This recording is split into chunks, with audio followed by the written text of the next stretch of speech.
আজকে একটা ছোট্ট ঘটনা শেয়ার করব, যেটা গতকাল রাত্রে আমার সাথে ঘটেছে আর কি। রাস্তাঘাটে চলাফেরা করাকালীন অনেক কিছুই ঘটে, তো সব কিছু তো শেয়ার করা হয় না। তো আমি ভাবলাম যে গতকালকের ঘটনাটা তোমাদের সাথে শেয়ার করি। তো হয়েছে কি, গতকালকে আমার সেকেন্ড শিফট ছিল।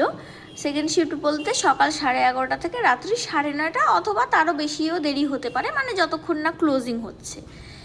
তো সেই মতন আমি আর কি গতকালকে বেরিয়েছি এখান থেকে 9টা ওই ধরো 40-এ। তারপরে আমি একটু বৃষ্টি শুরু হয়ে গেছিলো, আমি যখন বেরিয়েছি তখন প্রচণ্ড বৃষ্টি শুরু হয়ে গেছিলো। এবার আমার বাড়ি তো জানোই সেই মুল্লুকে, মানে টোটো যেতে চায় না, তো আমাকে তাও 30 টাকা করে এখন যেতে হয়, তবুও 30 টাকা দিলেও অনেক টোটোই যেতে চায় না।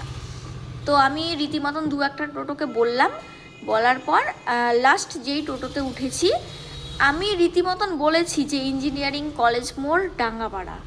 এবার যখন কলেজ মোড়ে চলে গেছি আমাকে বলেছে 30 টাকা। আমি বলেছি ঠিক আছে চলো, আর কি করব, এত রাত্রি হয়ে গেছে যখন। হ্যাঁ, তো যখন কলেজ মোড় চলে গেছি তো আমাকে বললো যে কোথায় নামবি। তাহলে এই পাশে বা হাত দিয়ে যাও, মানে মেন রোডে যেদিকে যেতে হয় সেদিকে আমি বললাম। তো কিছু দূর এগিয়ে যাওয়ার পরে বলে কি আর কত দূর, আমি বললাম কি আর একটু দূর আগাও, তারপরে আমি ওখানেই নামবো। এবার আমার সাথে উধুম চিল্লানো, মানে জ্যান ত্যান চিল্লানো না, মানে লোকটার বয়স আমার বাবার বয়সের হবে হয়তো, মিনিমাম 55-60 বছর বয়স তো হয়েই যাবে লোকটার। হ্যাঁ, গলায় পুরো তুলসীর মালা টালা পরা। তো রীতিমতন আমার সাথে টোটোর মধ্যে চিল্লা হল্লা। এবার আমি তো এইরকম অনেক কিছু ফেস করেছি, তাই জন্য আমি সেই ব্যাপারটাকে অত গায়ে লাগাইনি, লাইটলি নিয়েছি। এবার আমার জায়গায় যদি অন্য কেউ হতো সে তো রীতিমতন ভয় পেয়ে যেত না, কারণ ওখানে শুনশান মেন রোড, তার মধ্যে হচ্ছে রাস্তায় একটাও লোক নেই, রাত্রি 10টা বেজে গেছে, এদিকে বৃষ্টি হচ্ছে, আর একটা টোটোওয়ালা যদি হঠাৎ করে ওইভাবে চিল্লায় মানে ওঠে, স্বাভাবিক একটা মেয়ের কাছে ভয় পাওয়ার ব্যাপার। আমি ভয় পাইনি সেটা আমার ব্যাপার, যাই হোক, কিন্তু অন্য কেউ হলে স্বাভাবিক ভয় পেয়েই যেত। তো ওনার বক্তব্য, আমি যখন উঠেছি তখন কেন বলে উঠিনি। আমি বললাম কাকু আমি তোমাকে বলেই উঠেছি যে আমি ডাঙ্গাপাড়াতে যাব।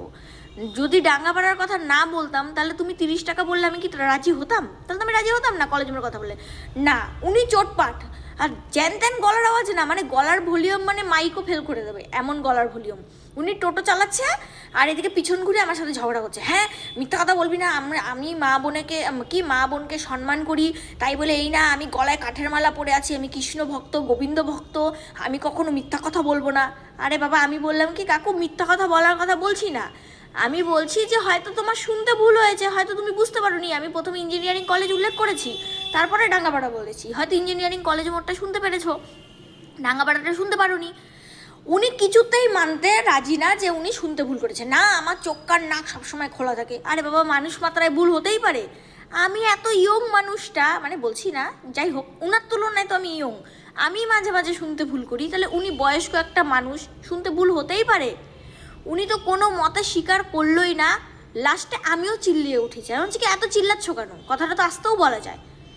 বলে কি না মিথ্যা কথা বলবি না, মিথ্যা কথা বলবি না, আমি মিথ্যা কথা বলা পছন্দ করি না, আমি গোবিন্দ ভক্ত, আমি নিজেও মিথ্যা কথা বলি না, আমি কারো মিথ্যা কথা বলাও পছন্দ করি না।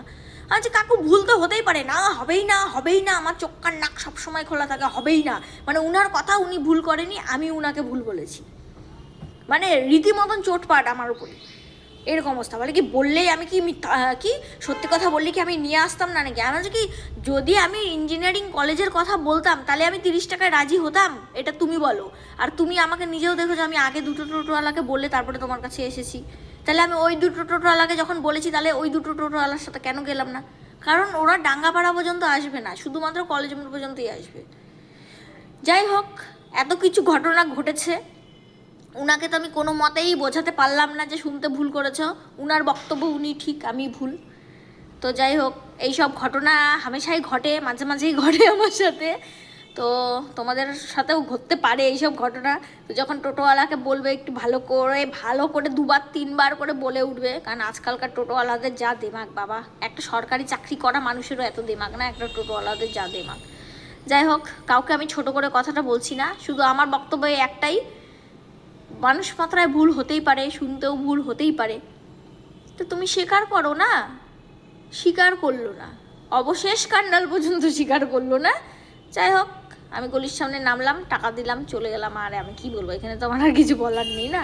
আর বেকার ওই বয়স্ক মানুষের সাথে ঝগড়া করেও রাত্রি মানে লাভ নেই, কারণ রাত্রি 10টা বাজে, তখন বৃষ্টি হচ্ছিল, আমি কতক্ষণে বাড়ি ঢুকবো তখন আমার সেই চিন্তা মাথায় ঘোরাঘুরি করছিল।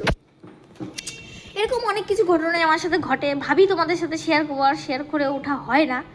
তো যাই হোক, আজকে আমি বললাম ঘটনাটা।